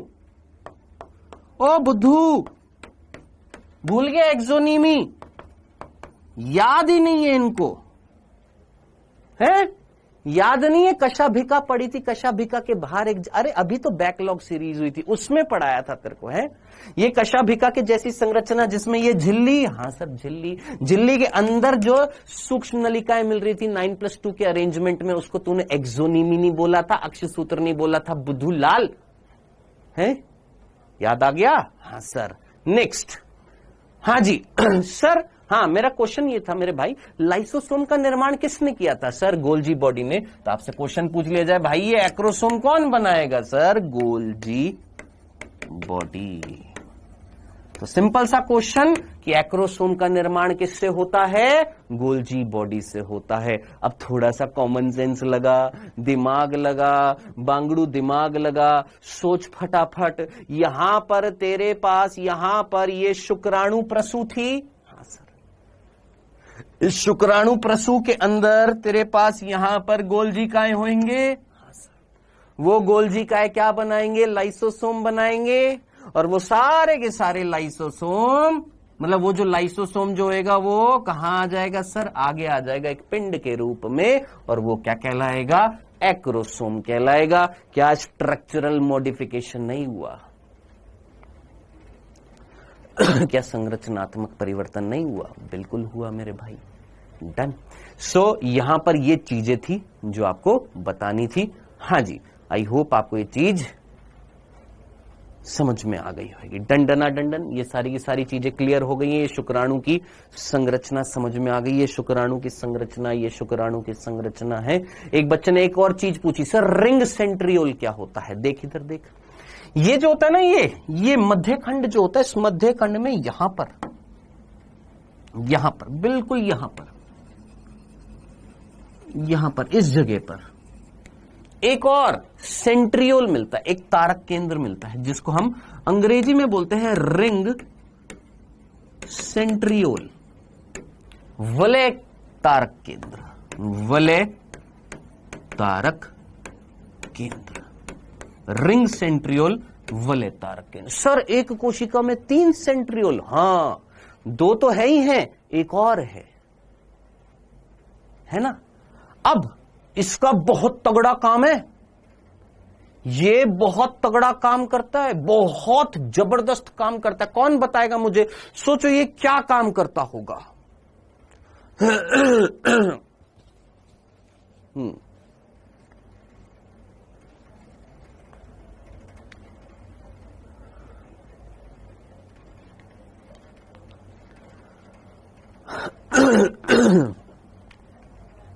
सर शुक्राणु जनन कौन कराता है? FSH सर्टोली कोशिका को प्रेरित करता है शुक्राणु जनन कराने के लिए। क्या करता होगा? ये पूंछ को गति कराता होगा, स्पर्म को गति प्रदान करता होगा। प्रतीक्षा यादव, वेल डन प्रतीक्षा यादव, वेरी गुड, बहुत बढ़िया बेटा। आज तक रिंग सेंट्रियोल का कार्य ज्ञात नहीं हुआ। वैज्ञानिकों को इसका कार्य अभी तक पता नहीं लगा है। और ये मैं नहीं बोल रहा, आपकी बुक्स में लिखा होता है। एनसीईआरटी में तो नहीं लिखा हुआ, लेकिन जब हम मोटी मोटी बुक्स पढ़ते हैं, मॉड्यूल पढ़ते हैं, तब वहां पर मिल जाता है ये। ठीक है जी। सो ये इसका कार्य अभी तक पता नहीं लगा है, डोंट नो।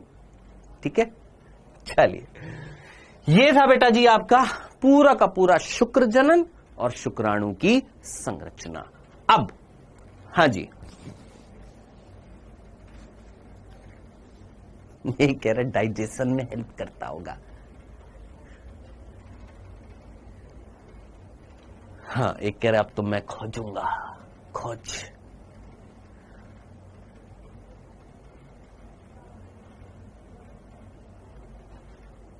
हाँ अच्छा, एक और चीज, ये वाला जो था, ये दूरस्थ तारक केंद्र, इसने क्या बनाया था बेटा?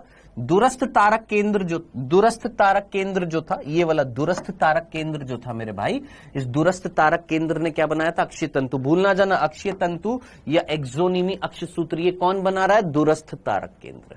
तो सर ये समीपस्थ क्या कर रहा है? याद करिए, ये चीज मैं आपको ऑलरेडी बता चुका हूं कि अंडाणु जो होता है, उस अंडाणु के अंदर क्या नहीं होता? तारक केंद्र नहीं होता। अंडाणु के अंदर तारक केंद्र नहीं होता। याद आ रहा है? तो जरा सोच, अगर इसके अंदर, अंडाणु के अंदर तारक केंद्र नहीं है और शुक्राणु आएगा, है ना, और शुक्राणु अगर आता है, मान लो, वैसे हमारी एनसीईआरटी बोलती है, थोड़ी सी मिस्टेक है, हमारी एनसीईआरटी बोलती है पूरा शुक्राणु अंदर चला जाता है। That is not right. पूरा का पूरा शुक्राणु नहीं जाता, शुक्राणु के अंदर का जो मटेरियल है वो जाता है। मेनली क्या जाता है? उसका न्यूक्लियस जाता है और समीपस्थ तारक केंद्र जाता है। लेकिन हम, ऑब्वियसली बात है, हम तो एनसीईआरटी को फॉलो करेंगे। एनसीईआरटी बोलती है पूरा का पूरा शुक्राणु अंदर चला जाता है। ठीक है, ये बोलती है। तो भाई सोच, शुक्राणु का अगर समीपस्थ तारक केंद्र अंदर ना जाता, अगर ये ना जाता, इमेजिन कर, अंदर तारक केंद्र नहीं होता, शुक्राणु का भी नहीं जाता, अंडाणु के पास खुद का नहीं है। सोच, यहां पर ये जो इन दोनों के केंद्र के संलयन से जो युग्मनज बनता, क्या उस युग्मनज में तारक केंद्र होता? नहीं। और तारक केंद्र नहीं होता तो क्या कोशिका विभाजन कर पाती? नहीं कर पाती। तो दोस्त, जो युग्मनज बनेगा, कौन बनेगा? युग्मनज बनेगा, जो जायगोट बनेगा, उस युग्मनज के अंदर जो पहला विभाजन जो होता है, जिसको हम विदलन भी बोलते हैं, क्लीवेज। और आप में से कईयों ने कोशिका चक्र, कोशिका विभाजन वाले चैप्टर में पूछा था, सर ये विदलन क्या होता है? एक प्रकार का विभाजन जिसमें कोशिका वृद्धि नहीं होती, केवल विभाजन होता है। वो कौन कराता है? सर शुक्राणु का समीपस्थ तारक केंद्र। तो शुक्राणु का जो समीपस्थ तारक केंद्र होता है, वो उस युग्मनज में पहला क्या कराता है? क्या कराता है? क्या कराता है? विदलन कराता है। दूसरी चीज, एक और क्वेश्चन याद आया, सर ये शुक्र जनन होने में कितना टाइम लगता है? तो शुक्र जनन होने में,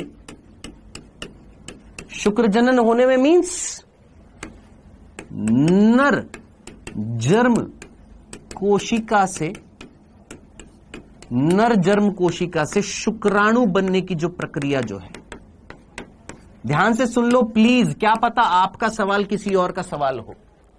शुक्र जनन होने में समय कितना लगता है? समय, है ना? एक तो क्वेश्चन ये। और शुक्राणु का जीवन काल कितने समय का होता है? एक क्वेश्चन ये। तो शुक्र जनन होने में कितना समय लगता है, यानी नर जर्म कोशिका से शुक्राणु बनने में कितना समय लगता है? तो बेटा याद रखना, 65 से 74 दिन लग जाते हैं। 65 to 75, 65 to 75 डेज लग जाते हैं, दिन लग जाते हैं। किस चीज में? ये होने में। डन। दूसरा क्वेश्चन था, शुक्राणु का जीवन काल कितने दिन का है? शुक्राणु का जीवन काल कितने दिन का होता है? तो शुक्राणु का जीवन काल जो होता है, जीवन काल पूछ रहा हूं यहां पर, शुक्राणु का जीवन काल पूछ रहा हूं। शुक्राणु का जीवन काल ये लगभग 1 वीक तक का होता है, 1 सप्ताह तक ये जीवित रह सकते हैं, 5 to 7 डेज तक, 5 to 7 डेज तक ये जीवित रह सकते हैं। लेकिन सुन आगे एक और चीज, ये तो शुक्राणु का जीवन काल है, जीवन काल। अब एक और क्वेश्चन,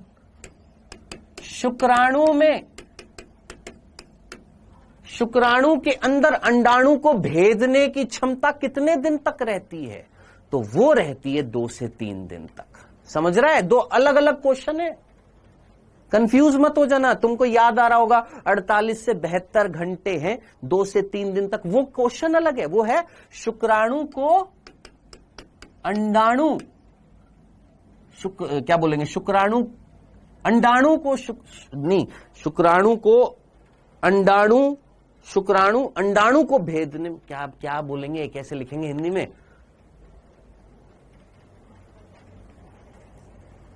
शुक्राणु को अंडाणु को भेदने के लिए कितना समय? अरे यार मैं लाइन पकड़ नहीं पा रहा हूं। शुक्राणु को, अभी तो बोली थी मैंने, शुक्राणु को,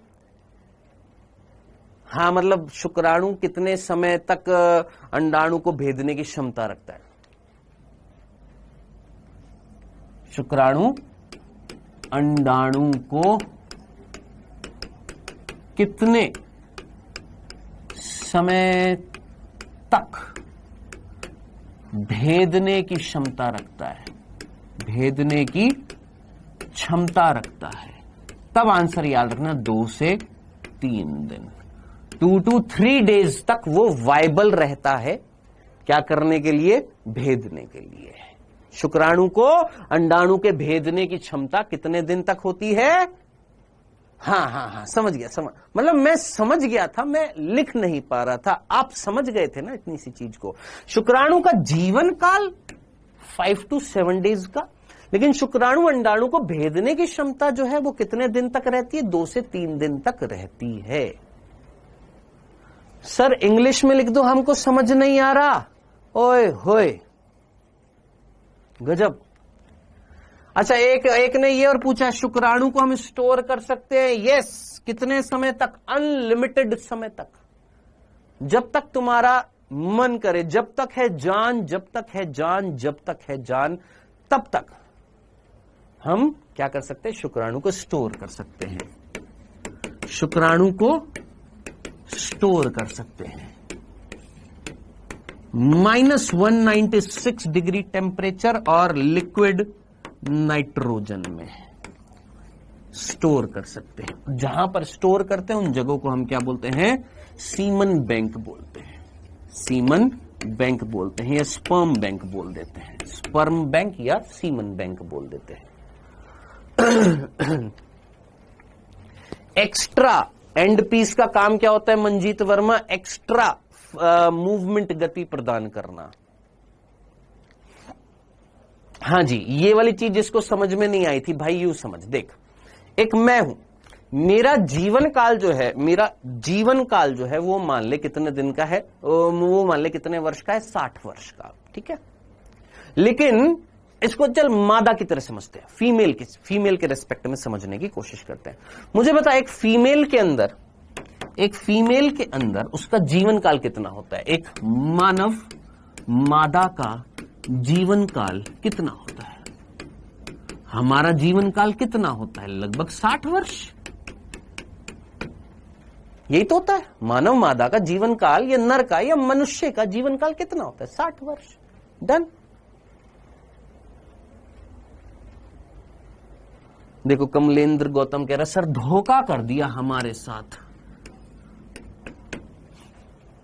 बहुत बड़ा धोखेबाज हूं मैं। हाँ जी, क्या होता है? मानव मादा का जीवन काल 60 वर्ष का है, लेकिन वही मानव मादा में जनन की क्षमता कितने समय तक होती है? 45 से 50 वर्ष तक क्या कर सकती है? वो जनन अवस्था रहती है। उसके बाद जनन अवस्था नहीं होती है। क्यों? क्योंकि मादाओं में आर्तव चक्र नामक एक चक्र होता है जो बंद हो जाता है।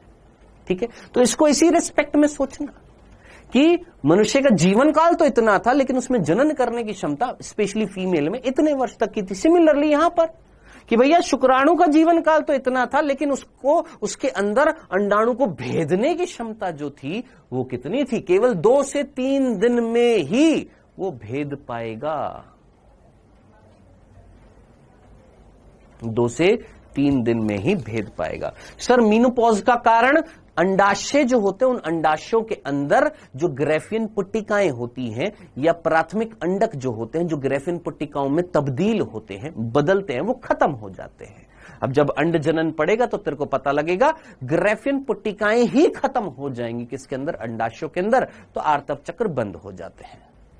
सर स्पर्म को स्टोर क्यों करते हैं? तानिया पूछ रही है स्पर्म को स्टोर क्यों करते हैं। मान लो तानिया हमें डायनासोर का स्पर्म मिल गया, अब बताओ, मान लो या मान लेते हैं जो शेर हैं, जो खत्म होने की कगार पर है, हम उनके स्पर्म स्टोर कर लेते हैं और मादा के अंडाणु स्टोर कर लेते हैं कि भविष्य में अगर वो खत्म हो गए, विलुप्त हो गए, तो हमारे पास एक तरीका है उनको वापस से उत्पन्न करने का। ठीक है जी। सर जीवन काल की परिभाषा बोर्ड पर लिखिए। जन्म से लेकर मृत्यु तक का काल जीवन काल। सर दूरस्थ तारक केंद्र का कार्य क्या था? अभी तो तेरे को बताया, दूरस्थ तारक केंद्र जो था वो क्या कार्य कर रहा था? अक्षीय तंतु बना रहा था। और ये अक्षीय तंतु क्या करेगा? सर कशाभिका क्या कर रही थी? गति दे रही थी। ये अक्षीय तंतु इस पूंछ से होता हुआ जा रहा है, क्या करेगा? गति देगा। सर शुक्राणु का कार्य बता दो। बेटा मौज के लिए बनते हैं ये, नगेंद्र गोस्वामी, ये बेटा मौज के लिए बनते हैं। शुक्राणु जो है ये एक नर के अंदर मौज आ रही थी नर को, इसलिए उसने शुक्राणु बना दी। देख बेटा, ऊट पटांग सवाल पूछेगा तो ऊट पटांग आंसर मिलेगा। ठीक है, ये टाइम हो गया, मेरे को भी पता है। सर स्पर्म कब तक प्रेग्नेंट करता है?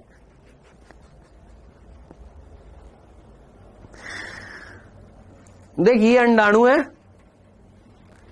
ये अंडाणु जो है 1 दिन तक वेट करता है किसकी? शुक्राणु की। अब उस 1 दिन में 24 से 48 घंटे तक वेट करता है, 1 से 2 दिन तक वेट करता है अंडाणु किसकी? शुक्राणु की।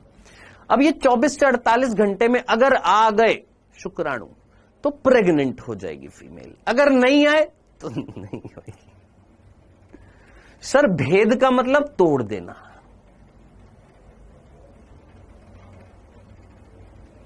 बिल्कुल रह सकता है 2 से 3 दिन तक।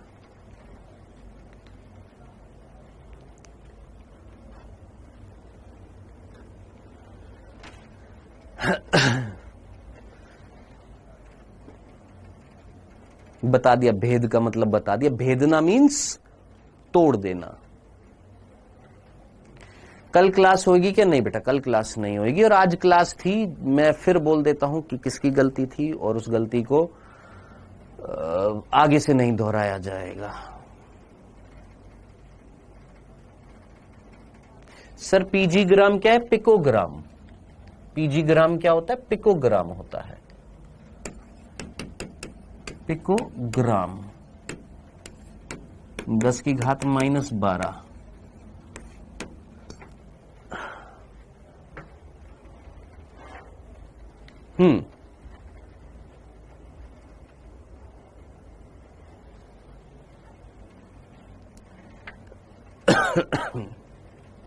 क्या सर स्पर्म मानव के अंदर भी मरते हैं? यस बेटा, स्पर्म जो होते हैं हमारे अंदर भी मरते हैं। तो मरने के बाद उनका क्या होएगा? भक्षण होगा। सोच भक्षण मीन्स खा जाना, फैगोसाइटोसिस। कौन करती है? हमारे अंदर कोशिकाएं होती है जिनका नाम होता है भक्षण कोशिका, मैक्रोफेजेस होती है। उनका अंग्रेजी में बोलते हैं मैक्रोफेज, हिंदी में बोलते हैं भक्षण कोशिका। तो हमारे अंदर भक्षण कोशिका होती है, जैसे हमारे यकृत के अंदर जो भक्षण कोशिका होती है उसको हम कुफ्फर सेल्स बोलते हैं। हमारी हड्डियों के अंदर जो भक्षण कोशिका होती है हम उनको ऑस्टियोक्लास्ट बोलते हैं। ऑस्टियोक्लास्ट, जो आपके दूध के दांत गिरते हैं ना, वो किसके कारण होते हैं? भक्षण कोशिका ऑस्टियोक्लास्ट के कारण होते हैं। ठीक है, तो हर अंग के अंदर अलग अलग भक्षण कोशिकाएं होती हैं। ठीक है, तो वो भक्षण कोशिका क्या करती है? जैसे आपने प्लीहा नाम सुना होगा, स्प्लीन। स्प्लीन जो होती है उसको हम आरबीसी का कब्रिस्तान बोलते हैं। तो आरबीसी का कब्रिस्तान क्यों बोलते हैं? क्योंकि प्लीहा के अंदर वो भक्षण कोशिकाएं होती हैं, भक्षण कोशिकाएं होती हैं जो आरबीसी का पाचन कर देती है, उनको खत्म कर देती हैं। ठीक है जी। सर मेल में कब पता चलेगा कि स्पर्म बनना स्टार्ट हो गए हैं? मेल के अंदर द्वितीय लैंगिक लक्षण उत्पन्न होते हैं, जैसे आवाज का भारी होना। देख जैसे तेरी आवाज है थोड़ी सी मादा से भारी होगी, फीमेल की समझ रहा है? तो फ्रीक्वेंसी जो है हमारी वो क्या है? कम है साउंड की, फीमेल में ज्यादा होती है। अब ये क्यों होता है? यहां पर तेरे एक, यहां पर दिख रहा है तेरे को, यहां पर मेरे बहुत अच्छे से दिखता है, अभी दाढ़ी की वजह से नहीं दिखेगा। यहां पर एक संरचना होती है जिसको हम अंग्रेजी में बोलते हैं एडम्स एप्पल। वो क्या होता है? कार्टिलेज होता है। एक कार्टिलेज होता है, एक उपास्थि होती है जिसको हम थायराइड कार्टिलेज बोलते हैं। क्या बोलते हैं? थायराइड उपास्थि बोलते हैं। ये थायराइड उपास्थि फूल जाती है, जिसकी वजह से एरिया ज्यादा मिल जाता है, जिसकी वजह से साउंड जो है उसकी फ्रीक्वेंसी कम हो जाती है। ठीक है, जैसे एक पतली सी ट्यूब है, उससे जब साउंड निकलेगी तो बहुत उसकी फ्रीक्वेंसी तेज होएगी। वहीं अगर मोटी सी नली है, उससे जब साउंड निकलेगी तो उसकी फ्रीक्वेंसी ज्यादा होएगी। तो ये हमारी थायराइड कार्टिलेज फूल जाती है, और इसको फुलाने का काम कौन करता है? टेस्टोस्टेरोन करता है। हमारी मसल्स के अंदर वृद्धि कौन करता है? टेस्टोस्टेरोन करता है। आपने सुना होगा जो बॉडी बिल्डर्स होते हैं, जो बॉडी बनाते हैं, जिम में जाते हैं, वो क्या करते हैं? टेस्टोस्टेरोन के इंजेक्शन लेते हैं। क्यों? क्योंकि टेस्टोस्टेरोन मसल्स को इंक्रीज करता है ना। ये टेस्टोस्टेरोन सेकेंडरी सेक्सुअल, द्वितीय लैंगिक लक्षण उत्पन्न करता है। हमारे अंदर मसल्स का निर्माण ज्यादा करता है, मूछों का आना, दाढ़ी का आना, आवाज का भारी हो जाना, और शुक्राणु का निर्माण, शुक्र जनन स्टार्ट कराना, ये कौन करता है? टेस्टोस्टेरोन। हाँ जी, बॉबी कुमार बोल रहे कल क्यों नहीं होएगी? 20 अगस्त से आपका पर डे लेक्चर होएगा, मतलब मंडे टू सैटरडे लेक्चर होएगा, और 2.5 घंटे की क्लास होएगी। और 20 अगस्त से आपका बैच 1 आरंभ और बैच 2 दोनों मर्ज हो जाएंगे। ठीक है, तो पंचायत ना किया करें क्लास में आकर। ठीक है, कोई सोच समझकर चीज की जाती है, ठीक है, सोच समझकर कोई चीज की जाती है।